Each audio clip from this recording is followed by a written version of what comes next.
pour ceux qu'on chasse de leur maison. J'écris ce texte avec le cœur et la raison. Je n'y peux rien, c'est la vérité vous effraie. Mais je suis ni aveugle, ni sourd, ni muet. Se taire, c'est parfois cautionner la violence et le non-droit. Je ne serai pas complice du silence. Anticolonialiste, ce n'est pas être antisémite. Je suis qu'un homme avec le sens de la justice.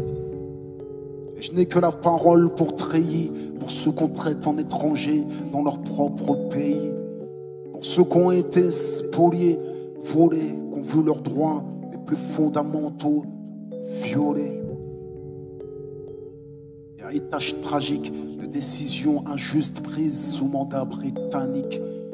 Depuis la déclaration Balfour, on s'enfonce pour comprendre le présent, comprendre où l'histoire commence. Priver un peuple de l'autodétermination, partager ses terres sans aucune consultation. Observe le drame de la colonisation. Il y a deux options, la lutte ou la résignation. La Palestine n'était pas une terre sans peuple, destinée à accueillir un peuple sans terre. Il y a bien un occupant et un occupé. Il y a bien un oppresseur et un opprimé. Le renier, c'est tenter d'effacer l'histoire, et effacer l'histoire, c'est refuser qu'on la répare. Il y a bien un agresseur et une victime, un colonisateur et un résistant palestinien. Il est question de faits établis, pas de point de vue. Ma raison peut s'y tenir, même si mon cœur est ému. Il ne s'agit pas de deux forces égales qui s'affrontent. Les médias parlent de guerre, quelle honte! La troisième puissance armée face à une nation sans État. Plus de 1000 pour 10 à la dernière intifada. C'est ça la guerre. Mais malgré tout ce qu'ils subissent, les Palestiniens résistent, les Palestiniens existent. J'ai rarement vu un peuple si courageux. Sa fierté brille comme le soleil, même par temps orageux. Je peux pas me désolidariser, juste en tant qu'être humain. Je suis obligé de me positionner. C'est un appel à partager leur peine. Et les ignorants diront que c'est un appel à la haine. On ne nourrit pas l'injustice en la dénonçant, mais en la taisant, quoi qu'ils disent. J'écris avec le cœur et la raison.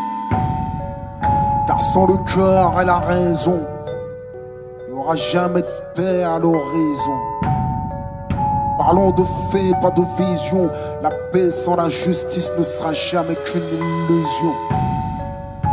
Sans le cœur et la raison, non, il n'y aura jamais de paix à l'horizon. Parlons de faits, pas de vision. La paix sans la justice ne sera jamais qu'une illusion. Pas de quiétude dans l'occupation. Au quotidien, l'occupation, c'est l'humiliation. L'humiliation est violente, constante. Aux frontières des checkpoints, la liberté est agonisante. Je décris la détresse d'une nation qui, sur ses propres terres, n'a plus la libre circulation. Sous couvert de sécurité, l'apartheid se maquille et le mur sépare les familles. Les colonies se multiplient sous l'œil actif et complice des États-Unis. Négociations sans fin pour la création d'un État palestinien. Mais quand viendra l'heure, qu'est-ce qu'il en restera? Quelques bouts de terre éparpillés. À l'heure où j'écris ce texte, plus des 3/4 ont été pillés. Près d'1 million d'êtres humains ont été poussés à l'exil. Pourquoi quitter leur terre si leur vie n'était pas en péril? Et leurs biens sont devenus les leurs. Les espoirs de retour sont devenus des leurs. As-tu entendu parler de la dite loi des absents? Les biens des réfugiés reviennent à l'occupation. Qui peut prétendre trouver ça normal? Qui peut prétendre que je devrais rester impartial? Pour rester impartial, quand l'injustice est flagrante, il faut être sourd avec une morale non voyante. L'histoire témoignera que je me suis levé comme j'ai pu, pendant que les grandes puissances les regardent crever. Tous parlent de droits de l'homme, mais n'empêchent pas le massacre. Les sanctions de l'ONU ne sont applicables qu'à l'Irak.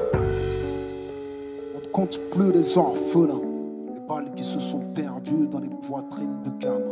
Combien de nourrissons sous les décombres, de familles entières décimées par des bombes, d'assassinats dissimulés, foudroyant des civils, d'emprisonnement arbitraire. Dites-moi, pensez-vous que je devrais me taire? Je suis censé vivre dans une démocratie, pourtant j'ai peur quand je relis ce que j'écris. Tout est basé sur des faits, mais je crains quand même l'orage. J'écris avec le cœur, la raison et le courage. Car sans le cœur et la raison, il n'y aura jamais de paix à l'horizon. Parlons de faits, pas de vision.